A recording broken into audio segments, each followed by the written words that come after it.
On this edition of the program, Texas has passed their gerrymandered map. Let's take a look into the future and see where this is going to land by the time the midterms are voted on. Evan Scrimshaw joins us to do just that. Plus, that woman in Michigan, Gretchen Whitmer, is doing something opposite to a lot of the other 2028 contenders like Gavin Newsom and J.B. Pritzker.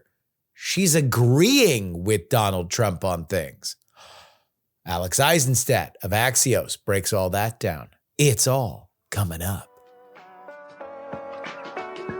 The following is brought to you by Just Another Pilot.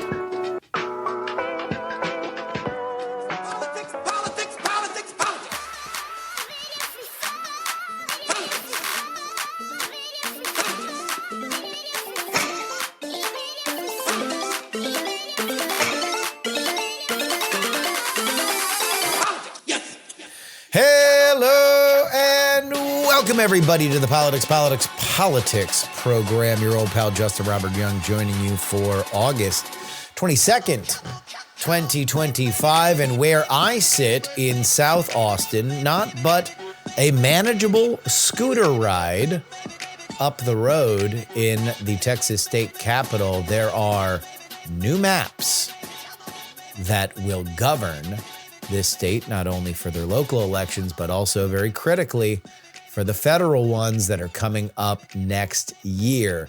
This is the first domino to fall. We are going to see what happens with California. We'll have Evan Scrimshaw on a little bit later to talk through every inch of that. Just a smidge of NFL talk at the very end. If you hate the NFL talk, you can just skip it. And we will also have, in just a few minutes, conversation with Alex Isenstadt of Axios about Gretchen Whitmer. Isenstadt wrote the book Revenge, which I thought was excellent, and he is a phenomenal reporter, somebody that is very plugged in D.C. We have a great chat with him in just a minute. That's coming up right after this. Do I have anything else to say? I don't think I have anything else to say. Let's just get to that. Yeah. Why am I wasting time? Here's Alex.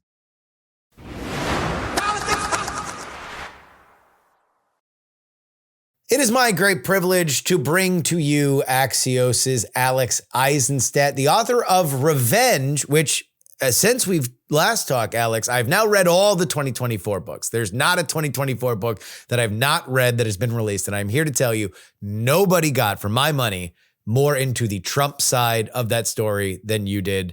So everybody, if that is interesting to you, which it would suggest that at least half the country it is, go get Revenge. Congratulations again on that book, and welcome back to the show. Thank you. Thanks for having me. I want to talk to you about something that is Trump related, but it's a story about a Democratic name that has not gotten the kind of fawning attention. She has not decided to swing at every pitch from the Democratic side, and that is Gretchen Whitmer, and specifically the tact she is taking right now in cooperating with the Trump administration, which is at odds with many of the 2028 Democratic figures, or at least those we assume to be. Explain your reporting. Sure. So the reason I wanted to write this story about the Gretchen Whitmer Donald Trump relationship is because it's this fascinating litmus test that Whitmer is embarking on. While you have Gavin Newsom and J.B. Pritzker and other Democrats who basically are staking their political public image on opposing Trump at every turn, Whitmer is doing the direct opposite, which is that she's working pretty closely with Trump and the administration. They've got, by all accounts, you talk to administration officials, they've got a very good working relationship. Trump enjoys working with her. She's been to the White House since Trump's inauguration 3 times. Yeah. Most recently, earlier this month in August.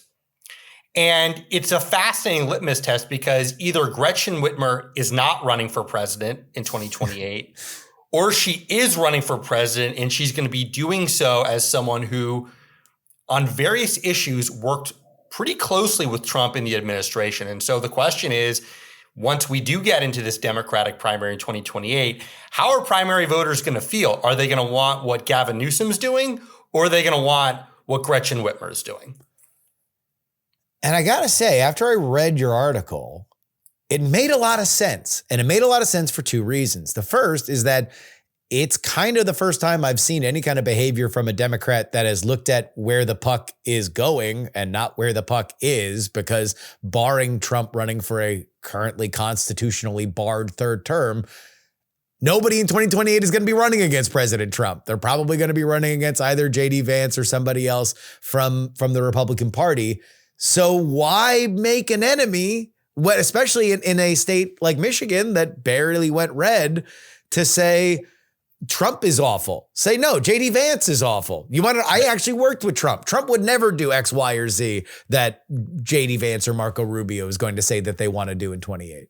Right. And you talk to the Whitmer people, and they have polling that they say shows that voters, including a majority of Democrats, they say over 50%, approve of how she's working with Trump. And it's kind of this fascinating dynamic, right? Because their bet, the Whitmer team's bet, is that voters want to see both parties working together. And they say that voters are sick of pure partisanship all the time. Is that true? I don't know, because you have to get through a Democratic primary where activists, as you know, at least in the early stages, can play a really important role. The question then, and so this is the other point that I thought was smart from her. The last time we had a Democratic primary, there was a tremendous leftward lurch, and the person who won was the guy who didn't do it. Right. And he was roundly maligned. That was Joe Biden. And yes, he ate it in Iowa and he ate it in New Hampshire. And it took a gigantic Stop Bernie movement to really push him over the line. But still, right, you could do worse than to look at that and say, wait a minute, why am I going to go where everybody else is running right now, which is just hyper partisan, literally anything. If Donald Trump says the sky is blue, then scream that it's green. And you're a ridiculous person if you think otherwise. Just do especially when she has a job to do. I guess Pritzker and Newsom theoretically do too, but just do your job. And then maybe in a year, you can tune up the rhetoric on what you do. Right. And that's the thing, is that Whitmer could always change paths. She could become more anti-Trump. She could become more partisan. That's not the bet that she's making right now. But if she does run in a primary and she starts gaining traction, you can bet that her opponents are going to be running ads with these images of Trump calling her on stage when he went to Michigan, her coming on stage, him praising her, and then her going on stage wearing a camo hat next to a smiling Donald Trump. It almost looks kind of MAGA if you were to just look at the images of it and not to hear the sound. So that's the interesting question here, right? But you're 100% right about Joe Biden in 2020. It all happened because of the mood that voters were in 2020, which is that you had this crazy year, COVID was going on, you had this racial uprising, and voters were just in the mood, Democratic voters were just in the mood for someone who could beat Donald Trump, and Joe Biden was that guy, even if he wasn't the most outspokenly anti-Trump, most outspokenly partisan of the bunch that was running in 2020. The fascinating question that I have for 2020 on the Democratic side, or really just the Democratic Party writ large, is that it does appear that some of the biggest mistakes that they have made, at least in terms of misjudging the American people, have largely been run by activists and professional vendors that live within the Democratic Party ecosystem that can make a lot of money based on pitched arguments, but they may not resonate, or oftentimes are diametrically opposite to kitchen table issues, which has left a lot of those kitchen table issues there for Trump, who's a very talented truffle pig for populist movements. If Gretchen Whitmer's point of view is to say, no, I want to pick a fight with these activists. I want to be able to say that I'm not this person. I don't know. It's an interesting lane. I have the same questions that you have when the rubber hits the road in the primary season, is she going to have the financial horses? Is she going to have the grassroots horses to really make it a movement? We'll see. I don't know. Yeah, no, and that's true. And look, I mean, Gavin Newsom right now is just sucking up all the energy on the Democratic side. And you have to think that at least part of this has to do with establishing a small dollar base. You have to think he already has a pretty substantial big dollar base just being California. Yeah. You have tech out there. You have Hollywood out there. The Getty family. He has had a connection to the Getty family forever. Which played a big role in Gavin Newsom's, his rise, especially through San Francisco. But, she's making a bet. His bet is that he's going to be getting a lot of interest right now, a lot of small dollar support. One interesting note that I found out when reporting this story was that she actually has some connections to Republicans in the state. She always has. Her father worked for a Republican administration in Michigan years ago, and she gets along with Republicans in the state, including the state house speaker. And so, look, I mean, on the other hand, maybe this is a sign that she's just not interested in running for president, right? I mean, that's the other thing here, which is maybe she's just not interested in it. And she's going to be gone from office in 2 years, and maybe she's going to ride off into the sunset, and that this is her bet, and she's okay with that. On the other hand, we'll see what happens if she does run and she's going up against Gavin Newsom and J.B. Pritzker, who are doing something very different than she is. And I mean, and at this stage, I don't think that there's anybody who's going to be able to say that they can understand what the mood of the party is going to be in 2028. So differentiating yourself does make sense, and keeping some of your powder dry does, because I don't think anyone's reported on it but you. So, this is something that is not exactly the biggest topic of conversation, at least compared to the, like you mentioned, oxygen eliminating Gavin Newsom act.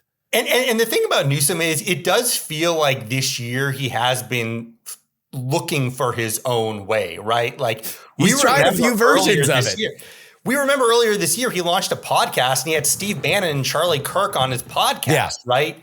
And now you have where he is, which is completely in a completely different space. You don't see him giving oxygen on his podcast to people like Steve Bannon and Charlie Kirk. He's not doing that. He has the Texas state legislators on right now, right? Yeah. So he's gone through a bit of a transformation this year too. Well, that's the one benefit of Gavin Newsom, is that he is unburdened by what has been yesterday. He will do whatever it seems right. He has no compunction. He will say with his full throat whatever he thinks today, and that is that. And look, we live in a short attention span culture, and as much as I can turn up my nose at it as a former California resident, I think the proof is going to be in the pudding when nationally people see more than a day of Gavin Newsom. And I got a lot of questions about this proposition, because right now nobody knows, based on these polling, whether or not this is a good idea or a horrible idea. So we will see. I want to go back to Whitmer though, because one of the things that has evolved is the relationship with Trump. We can all remember back to the lockdown. She was that woman in Michigan. She was not thought of highly amongst a Trump world. At the first time that she came to the White House, she was covering her face in a photo op that was insinuated that she would be embarrassed to be there or didn't want to be photographed, in that she was not proudly walking out in a camo hat and standing next to him. What is that evolution from both sides, both the Whitmer camp and the Trump camp? Right. So here's how bad it was in 2020, which is that he called her half Whitmer. She basically said that he was complicit in that scheme that was uncovered for her to be kidnapped. Mm-hmm. So things were pretty bad between them. But the thing with Trump is that he has an affinity for people who are willing to kiss the ring, who are willing to work with him. And so if you're a Democrat and you've been on you've been opposing him in the past and you're willing to work with him now, he's okay with that and he'll like you, right? People have this impression of Trump that he's, he really picks out his enemies. He's against them forever. He does have a long memory, but if you're willing to change your colors, he'll be on your side. He'll praise you. And so there has been, you're right, this metamorphosis. she's been working with him, and not just him, but people in his administration. And, you talk to people in the White House, they're very complimentary of how she's worked with them on this Great Lakes preservation issue. They're trying to come up with a mode to protect the Great Lakes from invasive carp. And they say, the people in the White House say that she's been really cooperative in working with them. And meanwhile, they say that J.B. Pritzker from Illinois, who also has a stake in this Great Lakes project, they say he's been nothing but uncooperative and unhelpful. And so they're willing to contrast the two of them. Really interesting stuff. It does seem, I mean, number one, if any Trump observer has to say that the one thing he does crave the most is bipartisan validation. Like he desperately does want a powerful Democrat to say, you want to know what? He's not all bad. It does hurt him that some of them are so entrenched on it. In fact, there's an alternate universe where during the first Trump administration, where there was that big negotiation on one of the funding bills where Trump wanted wall money and was willing to trade DACA permanent status. And it was like, man, there's another world where that happens. And we're just in a very different place in America. Yeah. And Nancy and Chuck obviously decided to go in another direction and understood that Trump being a chief antagonist was a better way for them to have electoral success. It did eventually get them both the House and the Senate, so you can't say they were wrong there. But he does want to make bipartisan deals. It does seem like that he's gone back to the well so often that it's not going to stop him from making a deal, but I think he does want it. He wants it, but there's so few people at this point in the Democratic Party who are willing to. But here's the thing: is that if you're a Democratic leader, you're looking to run for president in 2028, you could understand the pull of not working with him and taking the opposite approach, right? Because the activists in the party don't want you to. The small dollar donors in the party don't want you to, right? And so, I don't know. Does Gretchen Whitmer win small dollar support? Does she win donor support by doing this? I don't know that she does. She doesn't get it from doing this. She could get it from doing the deal with the carp and say, hey, I stood up for fishermen while J.B. Pritzker hosted the Texas Democrats in a Marriott lobby and did nothing. And the same with Gavin Newsom. He ran a proposition that failed and wasted a bunch of state taxpayer money while I was looking out for Michiganders. Like that's where you have to, it is more of a long game. And that I think is the problem in politics in general, but specifically on the Democratic side. The foresight is about 24 hours long. And not much more than that, it seems. At least that's where the energy is. And maybe it's just because of that small dollar attention cycle where it's like, hey, how can I trend on Twitter today and then post an ActBlue link? Right. Yeah, no, for sure. And she's not going to be getting that through what she's doing. But one also has to wonder is, being from Michigan, seeing Trump's ties to the blue collar base, those who feel disaffected, and I wrote about this in my book, that must affect her mindset as well. Yeah. Because if you're Gavin Newsom or you're J.B. Pritzker and you're from these deep blue states, you don't have that really, right? You don't have that same level of being from a state where you have these disillusioned voters who feel alienated from Washington. She sees that every single day. And so I think, you made this point earlier in our conversation, but she sees that every day. And I think that's probably a pull on her as well to work with Trump. It kind of feels a little Fetterman-y where, he's been open with like, hey, look, I disagree with all these Trump things, but let's not marginalize or assume that the voters don't exist, because he's like, if you don't take it seriously, it's going to consume you. And obviously that's a thing that the Democrats have gotten bitten by a few times, or at least in two presidentials. Right. And to the extent that she has been critical of Trump, it's been on tariffs, right? Yes. Is one of the areas. But her bet has been, to try to sway Trump on tariffs, to go into the White House and have private conversations with him. And that, when she went into the White House earlier this month, her conversation with him was largely about tariffs, I understand. And so the bet that she's made is that he's willing to listen. If you go into the White House and you don't attack him as much publicly, but you go in and you talk to him privately, maybe he's going to be malleable to some changes.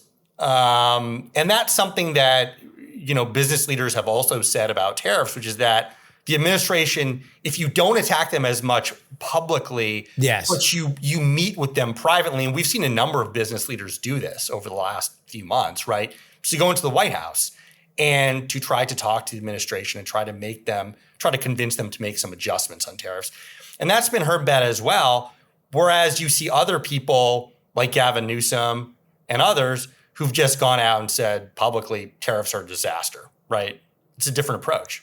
It kind of feels like Whitmer is just sort of treating Donald Trump like a quote unquote normal president in a world where obviously Donald Trump historically is not a normal president. He did not have any of the same experience that most presidents have had. He never served in the military, never served in politics. He's been elected to 2 non-consecutive terms, everything else, add. And then this has been an extraordinarily active beginning to his second administration, made a lot of bold things. But at the end of the day, who's going to build your carp dam if you don't have a good relationship with the federal authorities that are going to do the permits and probably pay you the money to do it? So maybe it does make sense to walk in and speak and advocate for the citizens of your state, which I guess, to her credit, they voted for him.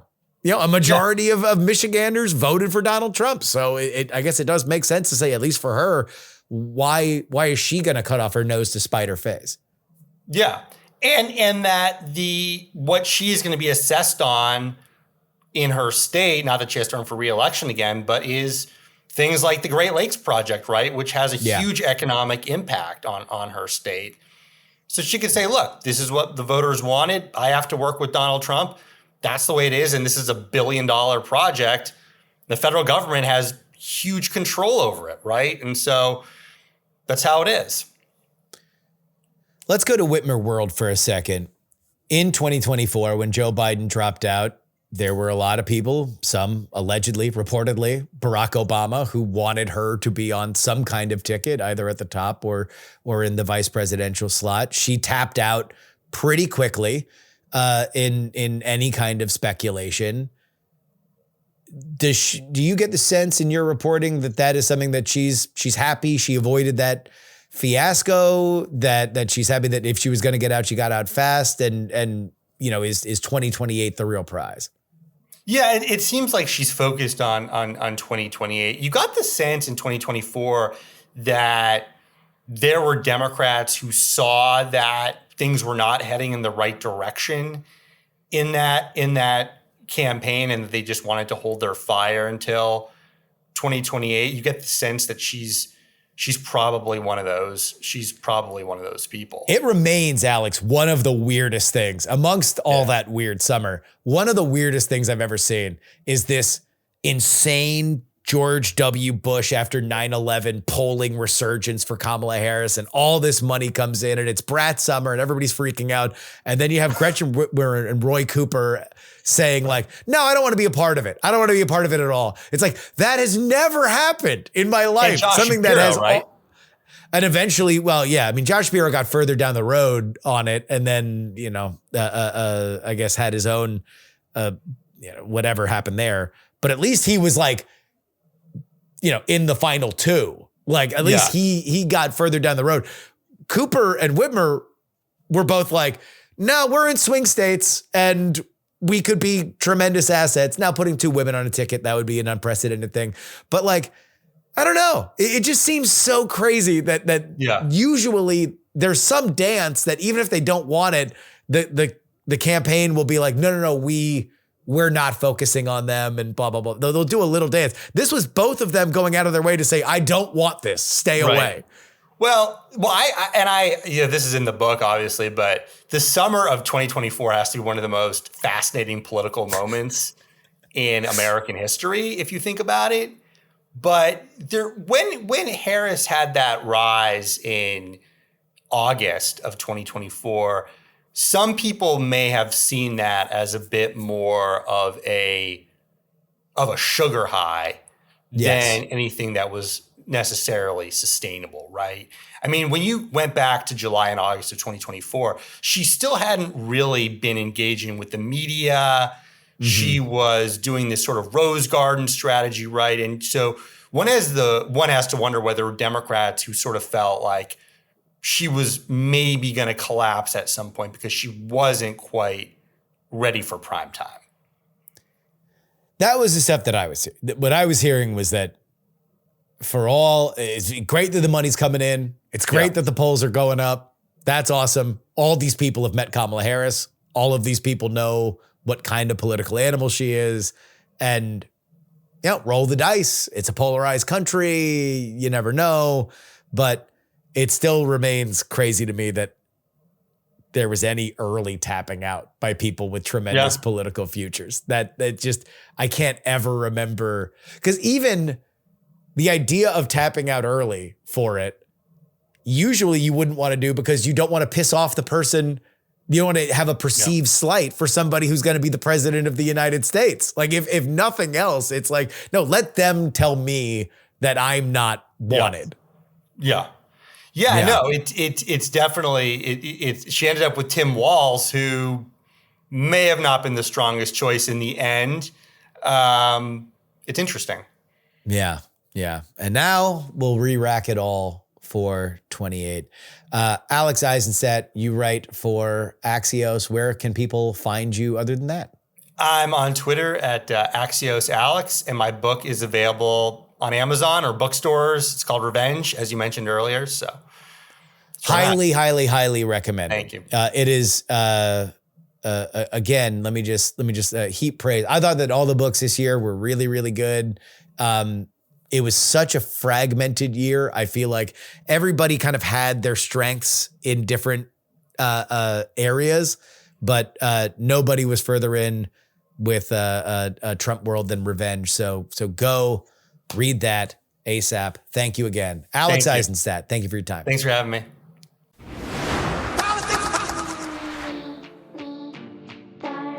This is your update brought to you by TakePoliticsSeriously.com. That's where you need to go if you want to get bonus episodes of this program. And we had a really good one that came out Thursday. Oh, yeah. We broke down some of the polling on the new California Proposition 50 that we're going to talk about with Scrimshaw. We talked a little bit about the U.S.-China trade relationship, and according to Scott Besson, it's pretty hunky-dory. And then some doom and gloom about the Russian-Ukraine peace process. If you want any of that, you got to go subscribe to the show. If you are already a subscriber to the show, then you know what I'm talking about. Delivered direct to you, a quicker cadence of news from the voice of your boy, Justin Robert Young. TakePoliticsSeriously.com. That's where you get all the details. Let's go ahead and talk about what we didn't have a chance to go over. New polling reveals that Katie Porter is the largest beneficiary of Kamala Harris passing on a run for California governor. This, according to Politico and its polling partners. The former representative is now holding a commanding lead in this race. 30% of registered voters who said that they would vote for Harris if she ran for governor now plan to support Porter. 16% of Harris supporters said former Los Angeles Mayor Antonio Villaraigosa was their second choice, while 11% said the new favored candidate was Health and Human Services Secretary Xavier Becerra. Porter's gains from Harris are probably a combination of her being better known and having a clear ideological stamp, political science professor at Berkeley Jack Citrin said. Second on that poll, and remember, this is California, so it is a jungle primary, meaning everybody votes at the same time. Top two go to the final race. It is possible that the top two will be Democrats, although it looks as if there will be a Republican on the ballot. Two Republicans splitting that vote right now, but if you combine them both, it's in the 30s. So, you know, I would expect some mud to be thrown in Porter's direction. We still got a little bit of time, but Governor Porter, which is interesting. Katie Porter does not have a sterling personal reputation, but she is somebody who's a little bit more processy, let's say, than some of the hand-picked golden children from the various families of California. Gavin Newsom, not known as a details guy, not universally known as somebody. He's a message guy. He's a charisma guy, not really a details guy. Katie Porter, very much a details person. So, you know, she's going to have a progressive slant. That's going to turn some people off, not the people in San Francisco and LA, tell you that. But there's a little bit more. There's a plan for that with Katie Porter. Then again, we've never seen her run for something this big. And she does have a little bit of a temper, apparently.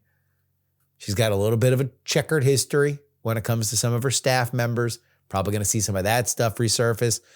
But, you know, you'd rather be her than anybody else in that race. And that counts for something. Speaking of races, Chip Roy is coming home to where the stars at night are big and bright, deep in the heart of Texas. He is going to be running for Attorney General of this great state, leaving the House of Representatives, where he was a leading voice on the Freedom Caucus, which has gotten rolled over the last few fights. In fact, I want to read you guys this. This is something that I saw here on Twitter. This is from Emily Brooks News. She writes for The Hill. This is what is happening with the current roster of the Freedom Caucus. These are among the biggest names of the Freedom Caucus. Chip Roy, running for Texas AG. Byron Donalds, running for governor of Florida. Barry Moore, running for Alabama Senate. Ralph Norman, running for South Carolina governor. Andy Biggs, running for Arizona governor. And Andy Ogles is interested in a Senate appointment if Marsha Blackburn wins the governorship there. We're done with the Freedom Caucus. The Freedom Caucus now your watch has ended. Those were some of the biggest. I mean, if those names sound familiar, it's because those were some of the names that were recalcitrant in some of the biggest votes that have come down the pike. The replacement of the speaker, the one big beautiful bill, the various versions of that. These were those voices. They all eventually folded and caved to Donald Trump. And so now they're all trying to leave Congress. Like they're trying to get other gigs, or at least they're trying to leave the House. A few of them are trying to go up the chain, right? You know, Barry Moore wants to be a senator. But other than that, it's all governors and AG. AG, by the way, pretty powerful position here in Texas. You know, Ken Paxton now running for Senate. He was the Attorney General. There's a lot of things that you can do as the Attorney General in a very, very big state like Texas that has a conservative base that is looking for people to do things. Ken Paxton very much made his bones as guy who does the thing. Very interesting. Finally, the Director of National Intelligence, Tulsi Gabbard, has announced the plan to overhaul her office, cutting hundreds of staff and consolidating teams focused on countering malign influences and cyber threats. The move, dubbed ODNI 2.0, aims to save $700 million annually. presuming in reduced salaries and everything that goes into maintaining that high of a security clearance. Obviously, this is in line with a lot of the Trump administration's streamlining of federal government. It is another reminder that, so many things have changed with this Trump administration, where things that it wasn't even that you thought people would do them. You just didn't even think that they were possible, or just kind of like done overnight. And one of the biggest things, it feels like 5 years ago, but the purge of federal workers, something that, we didn't really even think was a thing that you could do,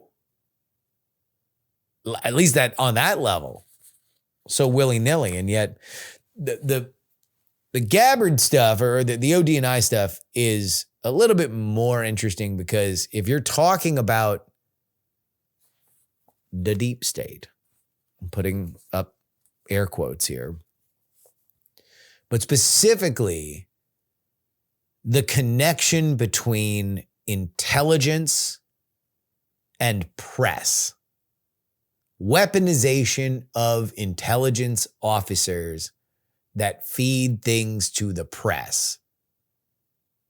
That is apparently what they are looking at. There's also just a reality that a lot of the people that have these jobs have been there for a while. It's good work is hard to find.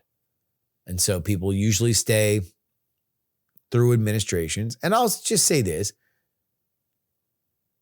When you live in DC, and I've never lived in DC, but I've had a few friends that have moved to DC that have lived there.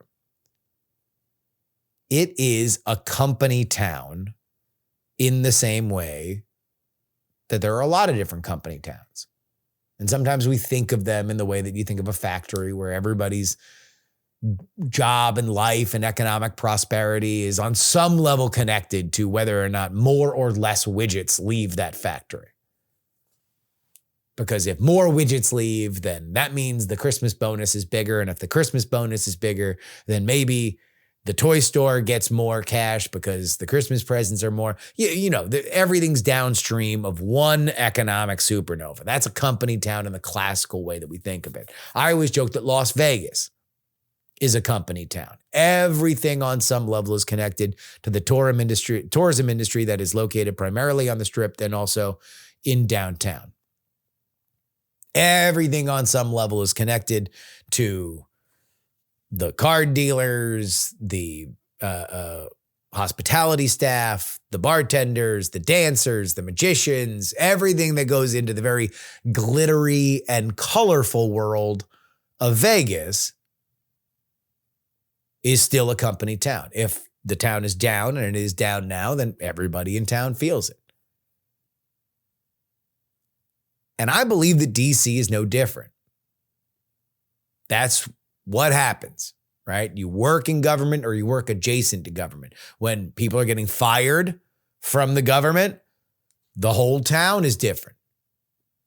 We've had multiple people on here that are DC residents that are telling us that the happy hours just kind of get longer and longer because people don't have stuff to do.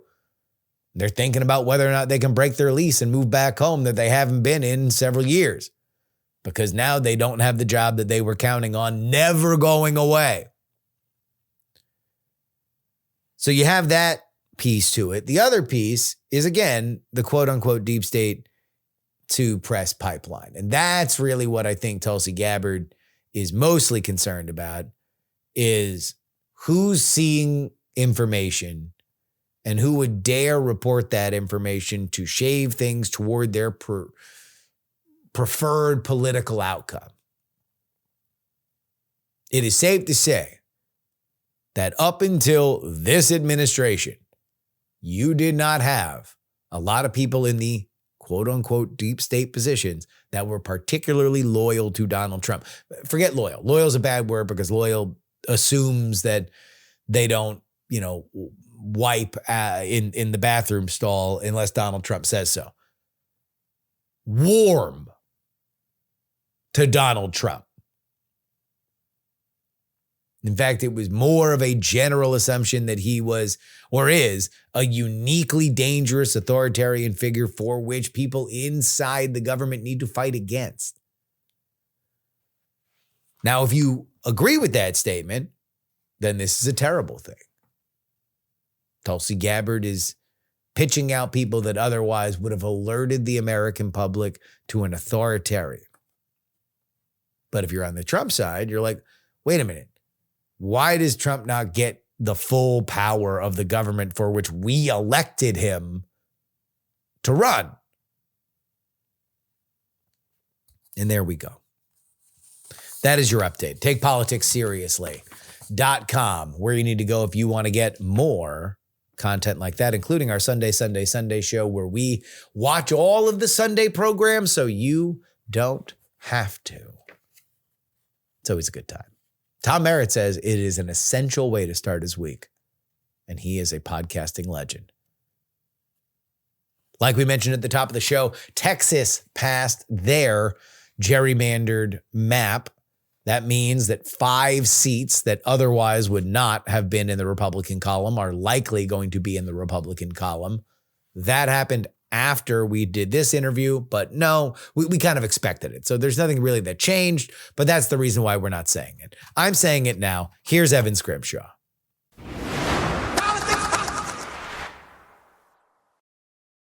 Well, friends, we have a redistricting fight that continues to dip and dive. Democrats leaving Texas, a big effort in California that may or may not be as stable as it appears, and further Republican redistricting efforts. So we're going to do our best to figure out exactly what the map is going to be in the midterms when all the chips have fallen. And to do that, I know nobody else that has the attention or desire to talk about this other than our friend Evan Scrimshaw. How you doing, buddy? I'm doing well. Thanks for having me on, man. I am doing great. Let's get into this. First, just top line thoughts on this redistricting fight. Well, what are your absolute top of mind thoughts? It's an interesting fight in that a lot of these places are not doing. A lot of these places could have gone harder than they did last time and chose not to. Right. Yes. Texas in the mid when the census came out. Yeah. Before the 2022 midterms. Now, Texas didn't actually have that ability because Joe Biden only lost the state by 5.5, and they made a map that would work for that, and then Trump won by 14 or whatever. But like, if Indiana Republicans wanted to dry out the Gary seat, if Missouri Republicans wanted to dry out the Kansas City seat, if Florida Republicans wanted to get even more aggressive, they had the ability to do so. The fact that so many people, so many states are now willing to do what they actively chose not to do 3 years ago is pretty fascinating to me. The fact that Democrats are actually mostly willing to fight is pretty interesting to me. And I think the most interesting thing to me is the people, I think, are conflating two very important things, which is 2026 outcomes and 2028 outcomes. And because like the House map in 2026 is probably going to be biased towards Republicans compared to the current maps, but it's going to be a Trump midterm. And so therefore Democrats should have an advantage. And I think a lot of people, historically not great. Trump midterms, not great. Right. So I think people are sort of conflating like, oh, this is bad for Democrats. I think it is. But people are conflating 26 impact and 28 impact. And I think people being like, oh, Democrats, aren't going to be able to fight back for 26. It's like, well, I don't know that that's a huge problem. If, and a couple states are doing this, they're going to pass things in 26 and 25 and 26 to stop 28. To make it better for 28, for Democrats better. That's an interesting sort of thing that I think a lot of people are missing of like, I think some of the 26 impacts are slightly overstated. Well, a few things there. To start with the last thing you said. Yes, people are overlooking 28 because the current Democratic Party, and I would say mostly the party, but largely the media ecosystem around it, is entirely Trump driven. So anything that would not affect Donald Trump personally is not something that gets a lot of attention at all. And so if you're not affecting Donald Trump's life while he would be in office, if you keep him with the House and the Senate for his last 2 years in office, then you are failing according to that worldview. Because 28, when you have a chance to really reset things, that's too far out, and most likely Donald Trump will not be running. So to the previous points, I very much am interested in what you said, where after the census happens, which I do think there's an argument for Texas and Florida specifically, that they didn't get the amount of seats that they were expecting in the redraw because of COVID issues. They were drawing their maps as if the Republican Party was going to be in a little bit of a coma for a bit, right? Because let's think back to 2021, 22. That was an era of maybe Ron DeSantis is the guy. Donald Trump is definitely, we were a lot closer to January 6th. Donald Trump is not going to be the guy. Now, you look at a Republican Party that says, no matter who is the president, the MAGA coalition is here. The future is working class voters, an increased share of blacks and Latinos, and we are going to make up for whatever we hemorrhage in the suburbs with those voters. Those are the candidates we're going to talk to, or the candidates and the coalition that we're going to talk to. And so now they feel a lot more chesty about it. Whether or not they were too cautious before or too arrogant now, time will tell. Yeah, and I think the answer is, in some places, it'll be arrogant. Like this Texas. Now, the other thing is, of course, these Texas maps only have to last 3 cycles, Usually you have to get them through, 5 sets of House elections, right? These ones you only got to get through 3. The chances of it, therefore, unwinding, in a sense, people talk about demanders or, just maps sort of failing. Yeah. In the way that the last decade Texas map nearly failed, had, Texas been like a bit bluer, like on Beto O'Rourke's result in 2018, that map pretty well failed, but it's unlikely that's going to happen in one cycle, in 3 cycles. And so some of the risk is taken away. If Texas, let's say Hispanic conversion happens, I'm not saying it will, but if they've only got to survive 3 cycles and then they can, at the normal end of or beginning a decade redraw, they can fix any problems, whatever.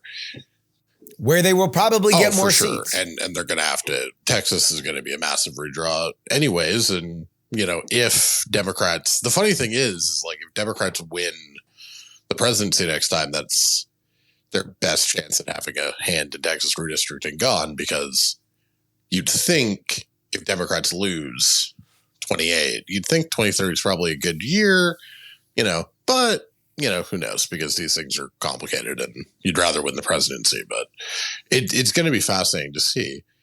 And then Florida, so we've heard rumblings. We haven't seen anything as concrete as lines, but they've also got more time, right? Florida's an August primary, if I'm remembering correctly. Yeah. Texas is a March one. Like Texas has got to move pretty fast just because they need lines for those primaries in March, and Texas likes a March primary because they like a 2-month runoff period and they want their candidates on the ballot by the end, by knowing who they are by the end of May. That's probably going to get done this week. Now that the Texas Dems have, finished their lobby con tour in Chicago and New York. Yeah, I would assume so. It looks like California is going to be, done in the sense of the politicians will be done their job soon, but we yes. Do you think Democrats, like Democratic voters, are just going to loyally pass this? Do you think there's going to be any sort of I think that there's going to be more trouble with this than people are expecting. Number one, for folks who are just now tuning in to the Gavin Newsom experience, and there are many people, many such cases, they are very excited by his Donald Trump routine online. They are very excited by the fact that he is aggressively looking to fight this issue with the Texas redraw. He made himself the main character of what was happening in Austin, Texas. And for that, I do think he has elevated himself in my mind as a political animal that can speak to the Resistance 2.0 crowd. That being said, if you're just tuning in, Gavin Newsom having big ideas that get liberals excited, and then those ideas not happening or falling apart or barely happening after near calamitous disaster, that's the Gavin Newsom playbook. So I don't think this is going to be smooth. I do think that this is probably going to have to survive a bunch of legal challenges before it even gets on the ballot. And when it gets on the ballot, at least the initial polling is not crazy rosy about it. Yeah, the one point I'd make on the current polling is that how you ask the question with issue polling in general is very sensitive to the results you're going to get. And this is the one case where I think, the hundreds of millions of dollars in Democratic money is going to be very important to determining views, because I think if you ask Democrats, should California gerrymander? Yes, no. You'll get a very different question than after, Gavin Newsom, Barack Obama, all of these people, and every Dodgers, Angels, Rams, Chargers, Lakers game all throughout the fall says, hey, we need to do this or Donald Trump's keeping the House in 26. Do you think we should, stop this evil monstrosity? Yeah, but this is not gay marriage. It's not one of these big props that I think you can very easily make the case. There's going to be a bunch of ads that are up that are against this, that are going to make it from the point of view of a liberal Democratic voter. There are going to be ads that are up saying, stop. We all seen what happened in Texas. Gerrymandering is wrong. Vote no, or I forget what the nomenclature is going to be. But this is going to be muddied. This is going to be a very, very confusing vote for voters. And I think if it's not front of mind salient, then there's a chance that it fails. Yeah. And I mean, the thing is, Newsom is right to fight this fight. It's both, I think, in the Democratic Party's interest to try and get the extra seats in California and, his presidential ambitions, which let's be honest, that's the reason why this is happening. Yeah, of course. But his presidential ambitions are donezo if he loses this fight. If he does this, puts it on the ballot and it loses in November, put a fork in it. It's done. I actually disagree. I disagree with that. I think he's going to get credit for fighting. No, because then he's just an ineffectual loser who try hard. But nobody wants ineffectual losers right now. He's going to say, well, if it weren't for the $500 million that was put in by the right wing, at least he's going to make this argument. Whether or not people buy it, who knows? But do not doubt the California Democrats' ability to blame their own screw ups on Republican, the phantom Republican in the room. That is everlasting. Yeah, but does anybody think that the Texas Dems fight was inspiring anymore? The second they came home, it was just well, you don't get credit for trying. You get credit for failing. But that was I don't know. I mean, but I thought that the last time the Texas Dems did it, that it would be a lesson to not do it again because it was a total failure. But then it happened again this time and everybody was like, wow, how brave. They went to a hotel for 2 weeks. That was, I don't know. I mean, I did my whole spiel on this. I thought living in the Texas suburb or the Texas areas of liberal areas of Texas, that very much they could have been out there going door to door, registering and activating people by saying, look, you're going to be represented by somebody who has one of the most conservative records in the House. That's what they should have been doing. Instead, they did this thing. But, it turns out the real friends were the donations to Beto's PAC. Yeah. I mean, the thing is knowing now that they were only going for, through the first special session and to raise awareness, then obviously it's a disgraceful thing to have done and a complete waste of everybody's time, money, energy. But I just don't think anybody in the Democratic Party is in the mood for but we tried. Like, I don't think anybody cares.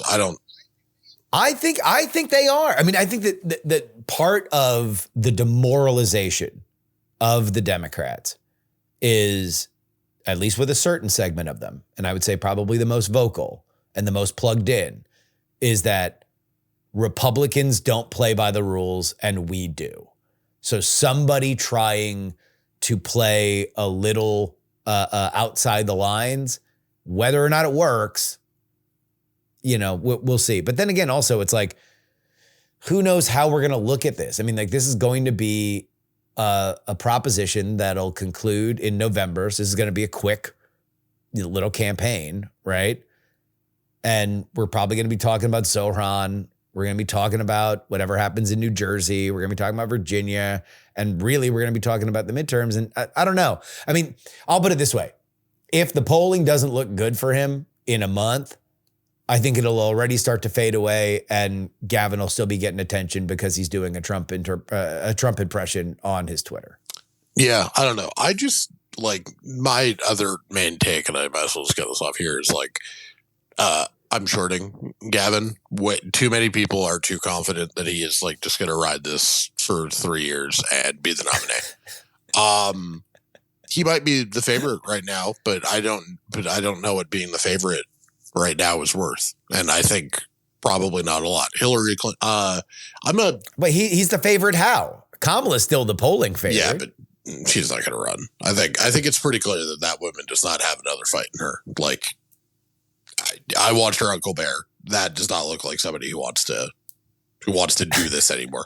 You think telling the audience that is thirsty to hear from her, that still puts her up on a pedestal saying the system is broken and I don't want to fix it, is not an inspiring message? I don't think so, no. But like I always remember this anecdote. So I'm a big Chuck Klosterman guy, which will shock precisely 0% of people who know anything about me. Mm-hmm. Certainly anybody who knows who Chuck Klosterman is. Correct. Or my love of Bill Simmons. But there's a footnote in Klosterman 4 from one of his essays where he refers to the 2008 election as being between Hillary Clinton and Jeb Bush. And the footnote is just like, well, got that one wrong. And it's like, but that was what legitimately was a plausible outcome in like 2006 or 2007, whenever he wrote it. Like being the front runner doesn't mean anything. Nobody thought John Kerry was going to be the 2004 nominee until he was. Like, this is, I think too many people are like the early favorite. And I think too many people are writing off the Shapiro, Ossoff, Warnock, like polls at 2% people, because it's like early primary polling. Kamala is taking up somewhere between 15 and 30% of the vote in all of these polls. I don't think she's running. And if she does, I think she will poll at 20% to start, not have any momentum. Her donors will be of the correct opinion, that she doesn't have the juice and she will, exit pretty swiftly. So I don't think she's a real player in this sort of story. And once those two things are true, like, you have time to emerge. These primaries start sooner and sooner. Like, we're probably going to have the first official announced candidacies of like serious people in 2026. Like, if you want to have me back to do the failed, you mean like the Trump a month after the midterms or before the midterms? Yeah, like a month after the midterms. Like December, you're going to have like people moving. Like that's the Mar-a-Lago announcement window. Yeah, exactly. Somebody's going to move fast. And it's going to be like, if you want to have me onto the failed candidates draft, it's going to have to be like January 2027 next year. Or it will. Next time around. Like it's going to be early. And it's just like, I think we're overstating the Newsom of it all. Because like three months ago, we thought it was going to be Buttigieg, but then, he still can't get anywhere with black voters. You just keep getting these polls where he is goose egg on black support. And it's like, really? Like, there's not, you can't rub 2.5% together, Pete? With black people do not like Buttigieg. So this is going to be one of my questions. I guess I've just accidentally segued into it. You are given control of the Pete Buttigieg money machine. You can do whatever you want. Yeah. And you're given $1 million as a salary for this.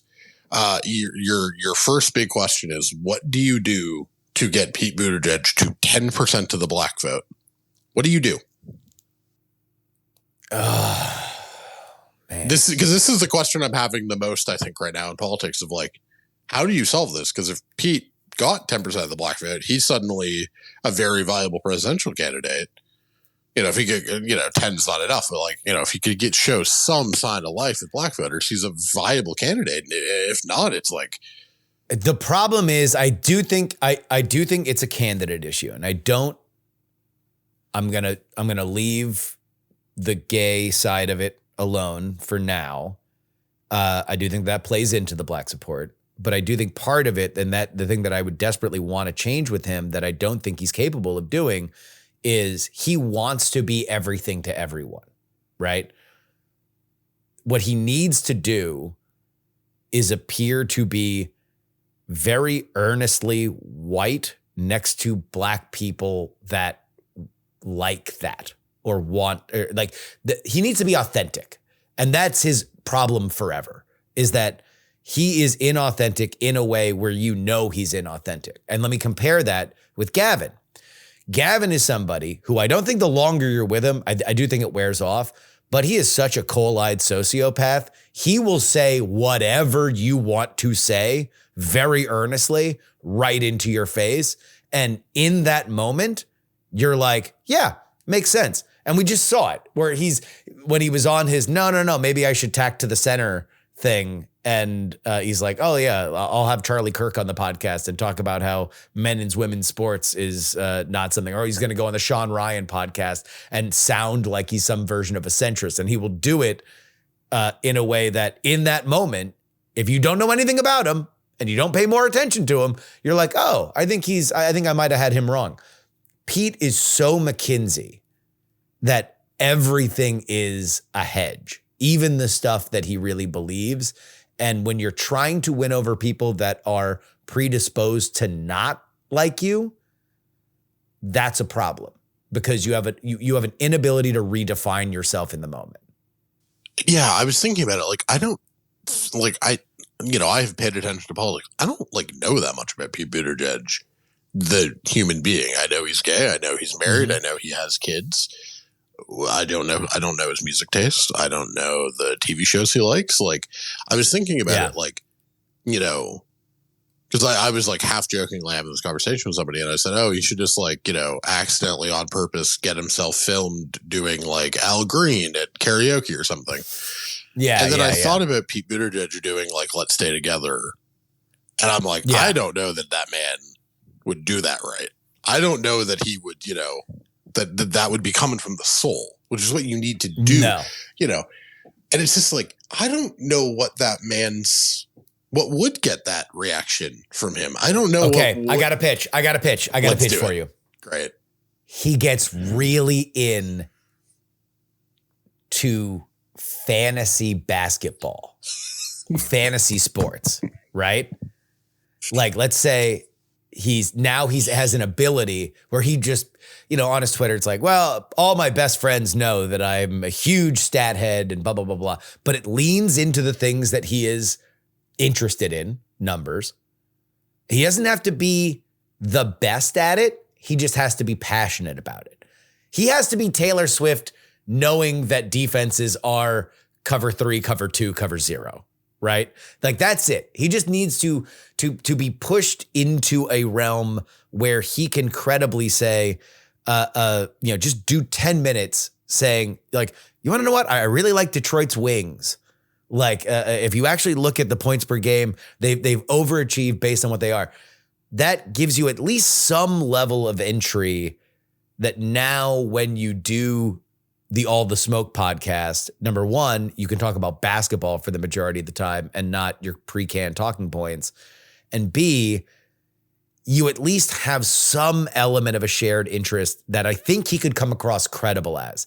If he just tries to talk about the NBA, it's going to be false. And that's part of the thing that he has a problem with, is he moved to Michigan, one of the most sports crazy places, but he transparently does not care about sports. Yeah, no. But he could care about numbers.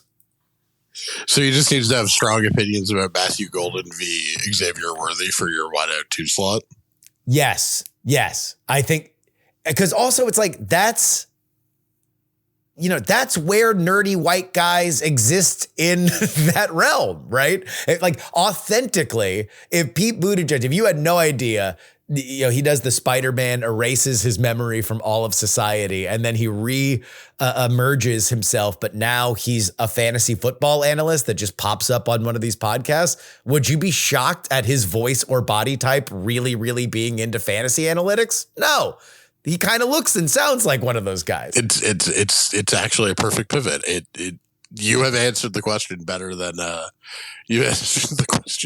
I've managed to. Oh my God. 28 is going to be great. I don't know if it's going to lead to a good candidate, but it's going to be a lot of fun.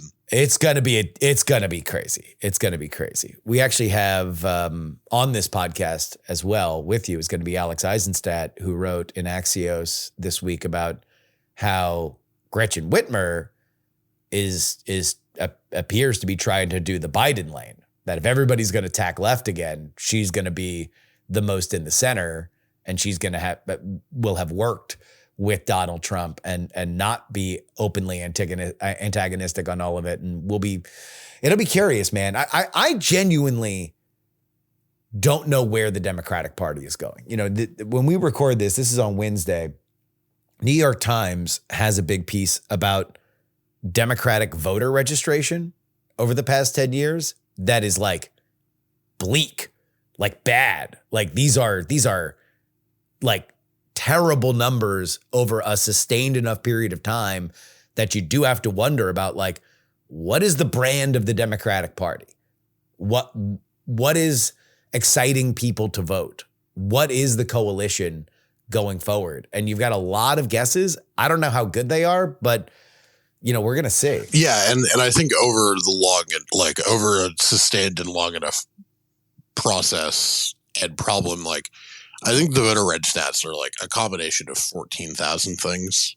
And like, you could really pick them apart and be like, well, some of it is just, it is people who haven't voted Democrat since Clinton, Bill Clinton, like finally changing their reg, and younger voters going independent. It's like, that's all fine in the micro. The macro is still the Democratic brand isn't great. Now, the counterpoint I always say to this when I talk to people is like, was the GOP brand in 2009, 2010 that great? No.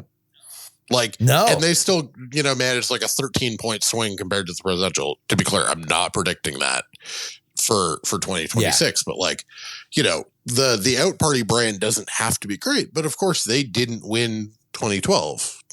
They got a good midterm result. They lost the next presidential.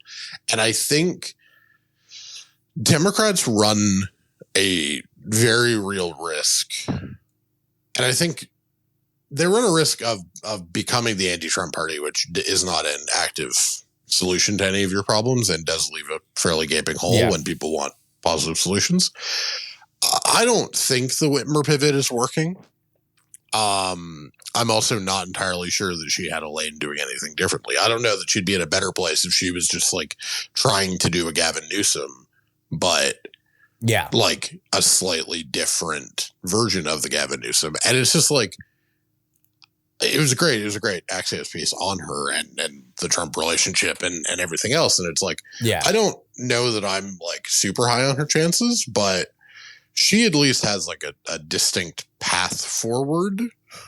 Maybe not to president, maybe to VP, maybe to something else, and that's more than I can say about like the, seventh person who's going to run in the sort of like mushy center lefty lane of like, there was the enthusiasm about Cory Booker, which has kind of happened and then faded around the filibuster. And then, there's half of the Senate's going to want to run for president. Like, at least Whitmer's trying something else interesting. Maybe it works, probably doesn't, but it's something. Well, and I think to your point, I don't think that there's a lot of penalty for just kind of sitting in the cut and doing your job for a little bit. And if you can come back and say, hey, look, Michigan is an increasingly reddening state, and I was a good governor for them. You could do worse things. Obviously it's not going to super energize the wine moms or the Miss Now crowd once they rebrand. But there's, I think that there are worse things to do. All right, let's get back to the redistricting here. So do you believe that the California redraw will happen, that the proposition will pass in November?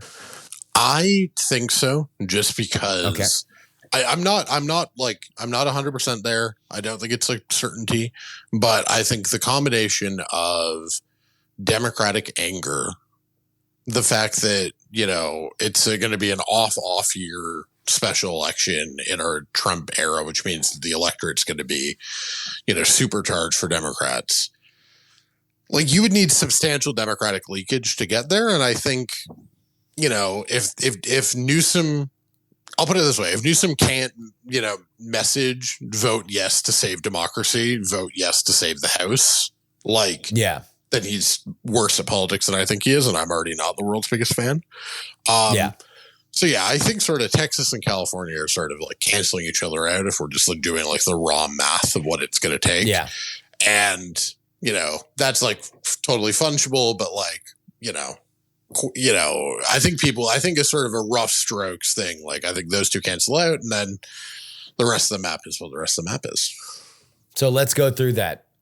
Indiana, Ohio, Florida are other states that have talked about doing a mid-cycle redistricting that could net, depending on where the lines are, and we don't have maps from any of them, probably another 4 to 5 seats between them.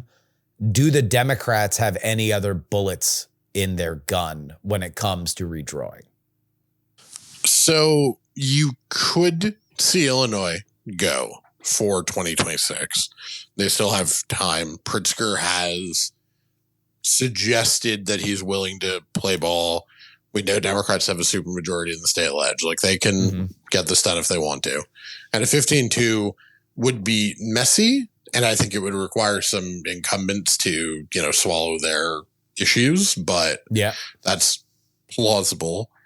Doesn't seem like Democrats will be able to get an 8-0 through the Maryland court, just because most of that court was appointed by Larry Hogan, and they have already rejected a form of an 8-0 map in 2022. So it doesn't seem like that one's there. New Jersey could attempt things, but it doesn't seem like they're going to right now. So that's off the table. And then New York and Colorado are both looking at solutions that would come into play for 2028. Yeah, but not 26. Which would not do it there. And so if we assume Illinois isn't there, the Gary, Indiana seat's 1, the Kansas City seat is 2, probably 2 out of Ohio, because they'd probably take out the Northwestern, Toledo, and Friend seat, and then the Akron seat. So that's 4. And then Florida could be anywhere from 2 to 4, probably. I don't think they'll try for a maximalist 5-seat gain. So you are looking at something like 6 to 8 seats potentially. Yeah. Maybe if Democrats are lucky, they get 5, in California, and they hold a couple of their Texas people. So it's a 2-seat sort of net gain from that proposition, which is possible. But I think calling it that would be slightly Democratic opium-y. Yeah.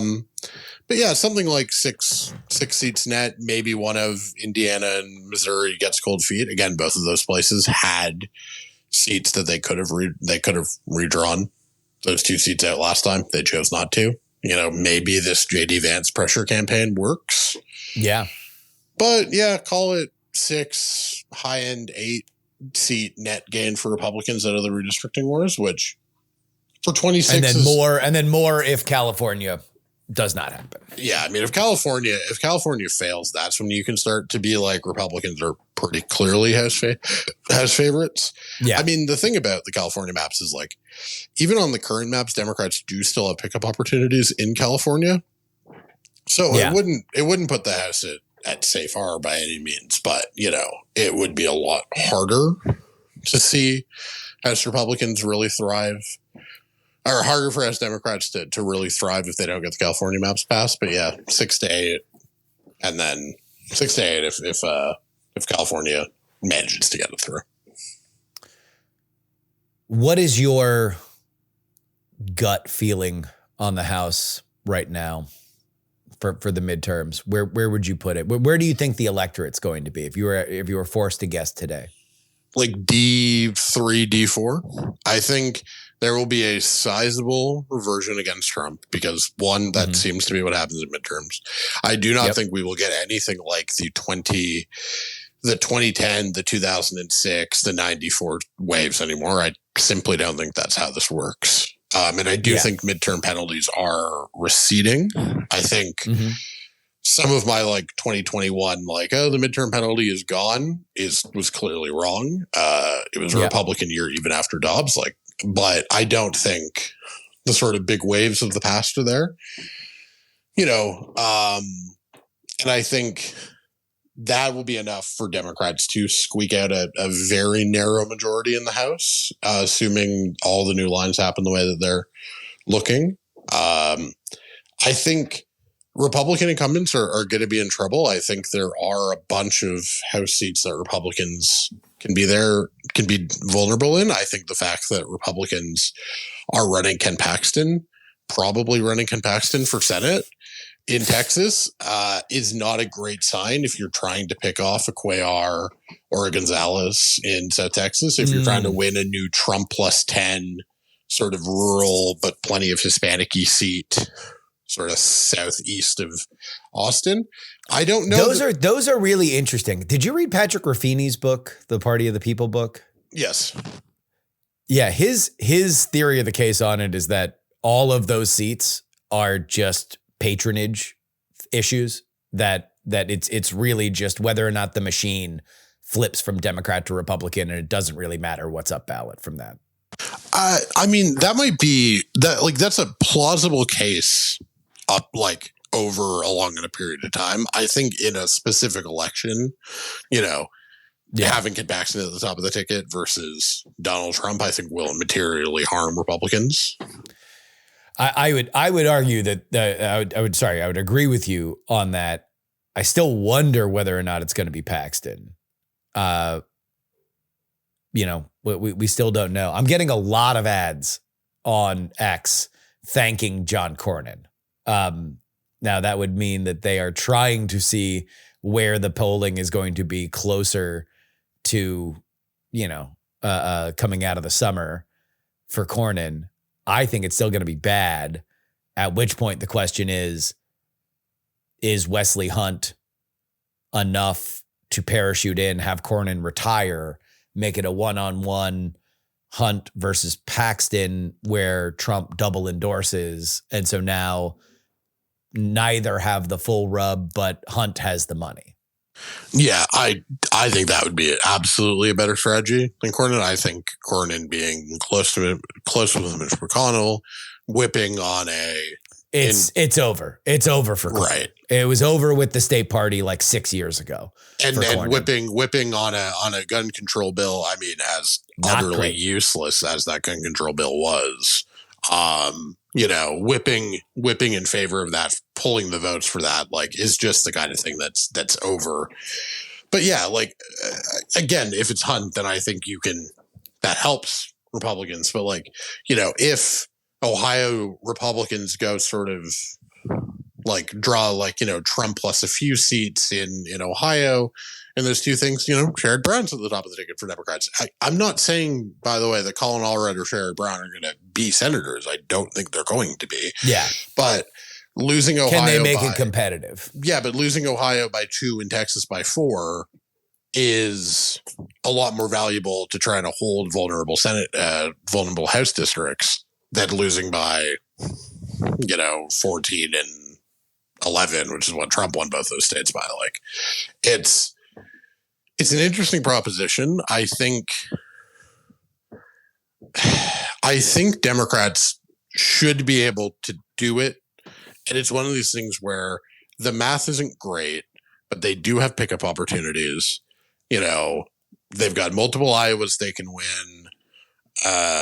It looks like it should be at least a Democratic friendly year. friendlier than last time. And, I think people are also forgetting this because they're so used to the Hillary and Biden thing of like, well, the sort of the baseline is a D in years. Like, a D+4 is a 5.5 point swing from the last election. Yeah. That in 2018, a 5.5 point swing would have been a 7.5 point Democratic environment, which I think is basically what it was, adjusted for uncontested races. Like, big swings are possible. 5.5 being big in this context. I don't think we're getting a 20 point swing, but like, I just think that people sort of are slightly over indexing on doom. It's like, do I think Democrats are winning the Senate? No, I really don't. And I don't think that's not a hot take or anything, but like, I mean, I don't know. I think that's a larger question is like, not only not now, but like when, well, if they can't play in Florida and Ohio and places where they used to play. Now, granted, like they're over indexing in Georgia because that Republican Party has totally lost the plot. But, I think that right now in the Senate, they're overachieving and that's not great. Yeah. I mean, the good news for Democrats is that, they should flip North Carolina this year. They're running it. I'm not saying they will, but they should. We'll see. They have a very, very good shot. I'm still not willing. Lucy has pulled that football too many times on the Democrats. The Democrat is polling 10 points up until the last month, and then the Republican wins by 3 for the last how many cycles? No, I get that. I'm saying should, not will, but should. Yeah. They have a good shot. Susan Collins, if the lesson of John Tester and Sherrod Brown means anything, it's that partisanship eventually comes home. So Susan Collins, maybe. Not saying guaranteed, saying maybe. Yeah. And then you're at 49 if those two things happen, let alone you get lucky anywhere else. Ron John's up in 28. Democrats should be able to run a better candidate. Yep. He probably would retire, I think, hopefully for Democrats. That feels sort of plausible. Yeah. I think there is a path to a narrow majority again. I think the fact that Senate Republicans are not sending their best to the state of Georgia or oh my God. That's the good one. The fact that they're just the dually thing is nuts. That is not only did Kemp deny me what I thought was going to be the heavyweight fight of the midterms, but he now actively has foisted his best friend's brother onto the ticket. And he is an empty polo, dude. I am all the way out on Dooley. I think he's going to get destroyed in the primaries. I think that he is a actively bad candidate who, you're going to run the Dooley that didn't coach in Georgia. What?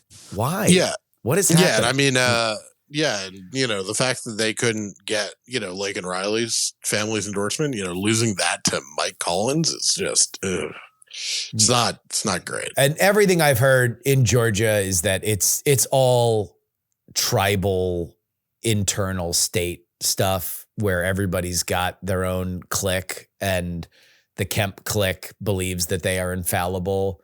And so they can put Dooley up. But I think he's going to lose to Collins in the primary. I don't think he's got it. I mean, this is my thing about celebrity candidates. Celebrity candidates before Trump were always fraught because you believe that the name ID is going to be worth more than it is. What Trump proved is name ID plus finding your issue or just being active on the issues is a big thing. If you're Dooley, why are you not on Newsmax every day? Why are you not on Fox News every day? Why are you not somewhere? Why is your Twitter account empty? Why aren't you finding the thing that matters the most? The fact that you begin your debut ad with, on the football field, I learned, who cares? Of course, the only reason why anyone's going to know your name is because it's a famous football name. That's baked in. You should, if you believe that it's transports, then the first thing you should say is, well, I learned a lot on the football field, but the one thing that I didn't even have to question was whether or not men should play in women's, but whatever. Lead with the issue. Like, that's the benefit of being a celebrity. I am, boo Dooley. Yeah, no, it's the failures of the Georgia, Arizona, and to a lesser extent Nevada GOPs is like directly responsible for why Democrats even have a chance in the Senate. Because like, yes, and you could, because like, Wisconsin and Michigan both have, or Wisconsin and Pennsylvania both have split Senate delegations. That's kind of what they should have, given the thing. Michigan GOP, you also deserve, your flowers or lack of flowers, from a Republican standpoint. But yeah, like it is state party failures. The fact that Democrats have, 8 of 8 Senate seats in Georgia, Arizona, Nevada, and Michigan states. That's insane. States won by, all 4 of them states won by Trump last time. 3 of the 4 are Trump 2016 states as well. Like, just completely. Georgia and Arizona specifically, it's like you should all be deported. The Republican Party should put them in CCOT. Look, we got to get out of here at the top of the hour, so we only have a few more minutes. Do you have any other political takes, or do you want to do a little NFL here at the end? Ooh, little NFL. That sounds more fun. Well, plenty of time to hash out the politics stuff. I've settled on my Aaron Rodgers cope. Do you want to hear it? Yes, please. For the 2025 Pittsburgh Steelers, a team that is going to be predicated on a very, very good defense and not turning over the ball, I want you, somebody who I assume is skeptical of Aaron Rodgers, to rank the following quarterbacks as possible starting options for this year's Pittsburgh Steelers: Aaron Rodgers, Mason Rudolph, Justin Fields, Russell Wilson, Kenny Pickett, Mitch Trubisky. Just go ahead and rank them.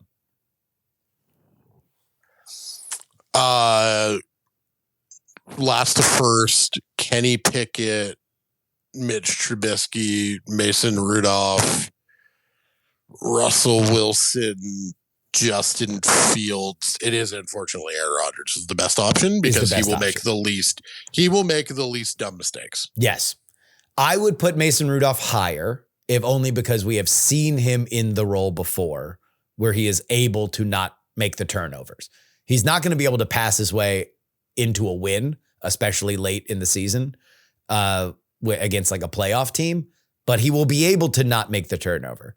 I would put Mason Rudolph third. Really, it just depends on where you believe Justin Fields is. And in that scenario, Aaron Rodgers is either unquestionably the number 1 best quarterback that they have had over the past several years, or they have 2 of the best 3, if not the top 2, depending on where you want to rank the rest of the dregs there. And in that case, I'm cautiously optimistic that there is still some magic in that old Aaron Rodgers hat they found, and his Ted Lasso act through training camp is enough that I could say, all right, fine. You want to know what? It's not me talking myself into any of those other quarterbacks, which I have talked myself. If I'm going to talk myself into anybody, I'm at least happy that I'm talking myself into him and not any of the other names, for which I have definitely done over the past 5 years. So the other case would be it's second year after an Achilles. That should be better than the first. Mm-hmm. And he played all 17 games last year. The Jets people don't realize that. The Jets are a disgrace. Mm-hmm. Brett Favre had one great year after leaving the Jets too. Yep. The division is like a little bit of an underrated kind of dumpster fire. It's 2 teams, really. I mean, Cincinnati is it's insanely lopsided. It's 1.5 teams. It's because it's called 1.5 units. They still haven't signed Hendricks?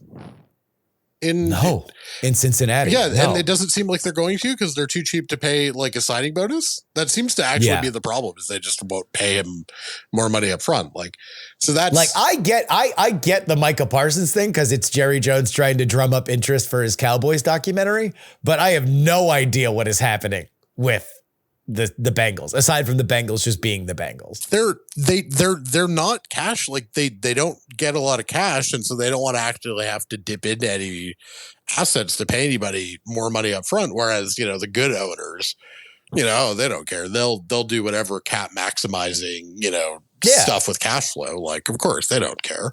No, it's definitely it's like what happens with the Steelers and Cam. They got Cam to agree to a team-friendly deal last year. He overperformed it. They're going to give him a bump by pulling money up from later, and they're going to figure it out. They're going to get him the bump of guaranteed money, and he's going to be fine. He was back at practice yesterday. Yeah. Two very quick hitters. One, 10-7 for the Packers. Just like lock that one in, right? Okay. That feels pretty simple to me.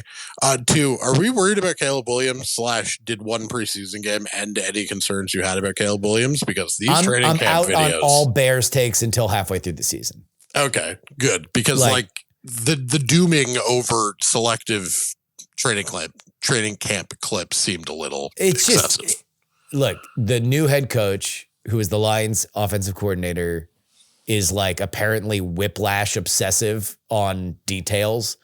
And I can't expect a team to have it click. Caleb Williams, I think, is fine. I don't know if he's going to lift a bad team, but I do think he could be really, really impressive in the right scheme. And that dude made a scheme that made Jared Goff look awesome. So yeah, I buy it. But I don't need it right now. Yeah. No, that works. All right. Well, here we got it. We got it. Yeah. We got to get out of here. Follow me on Twitter. Eddie Scrimshaw. YouTube, scrimshawscripted.substack.com. Thanks for having me on, buddy. Thanks, man.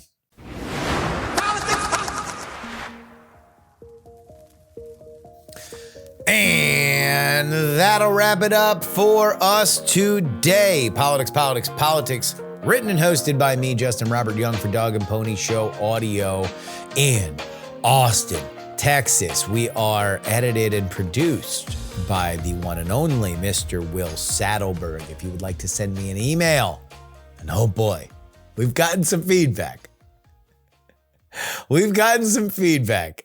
Specifically from the Alex Epstein, not Stein, Steen interview from earlier this week. Oh boy. Knew it was going to happen, but still got a lot of feedback. Love to hear it. I always love to hear from everybody. It just shows that you guys are listening, and that's important. Your feedback is what I want. Anyway, theyoungamerican@gmail.com if you want to praise or curse. If you'd like to follow clips of the show, it is Justin R. Young on TikTok, Justin R. Young on X, and then our big platform for the full video. You go to our YouTube, youtube.com/politics. We continue to gain. And we're very happy to be with you in full, living, beautiful, high definition quality on youtube.com/politics. If you would like to send me a one-time donation, it is paypal.me/payjury. Venmo is Justin-Young-20. Cash App is PX3Cash. And if you'd like to send me anything you'd like in the mail, you can do so at Post Office Box 153184, Austin, Texas 78715. The only way you can get our bonus content is TakePoliticsSeriously.com. Paying members get 2 bonus episodes each and every week for the low price of $3 a week. If you'd buy me a cup of coffee. Sometimes less than that, depending on how many Wednesdays fall in a month. Less than it used to be. You get that. It's $12 a month, but it's really $3 a week. That's what we're looking at. 1 cup of coffee if you want to get 2 bonus episodes. And then, of course, if you get us yearly, 150 episodes. for under $100. It's $99 for the whole year. Jeez. Come on, giving this thing away. TakePoliticsSeriously.com. The only way that you get your name read on the show is if you join our fabulous foundational tier. Sonny Black, L3PO, Peepaw, Scott, Middle-Aged Mike, Tom, Sarah Jeannie, Jeremy, Pro Idiot, Chiller Tomatoes. Oh yeah, it's Adam, Neil, AB Puppy, Dr. Whiskey, Michael, Fat Tony's PJs from New York, Will, The Borge B, Matthew, Matt, Andrew, Edwin, Sam, Andrew, Phil, Edison, Devon, Paul, a dog named Checkers, Gloria, Jerry, Trucker, John, Berkeley, Steven, and Zombie Doc. You want your name read on the show? One place to do it. TakePoliticsSeriously.com. Hey, we had one of my favorite things happen over the last 48 hours on theyoungamerican@gmail.com. One of our listeners just blind emailed me and another influencer in the political space that this person likes. And I always love that. Some of our greatest connections have come from exactly that gambit, including Jen Briney. Jen Briney came from that. So I don't want to say her name because we're still locking down dates and maybe it falls through and I don't want to make it seem like she's not doing it, but very excited. Great guess. Next week, we rock and roll. Have a great weekend. A little rainy out here in Texas, but to be totally honest, if it keeps the temperature under 90 degrees all day, which it looks like it's going to do, I'm not going to complain. Till next time. This is your old pal, Justin Robert Young, saying some shows talk about politics, others talk about politics, and still more discuss politics. But this is the only show that dares discuss. Oh, 3. Diamond Club hopes you have enjoyed this program. Dog and Pony Show audio.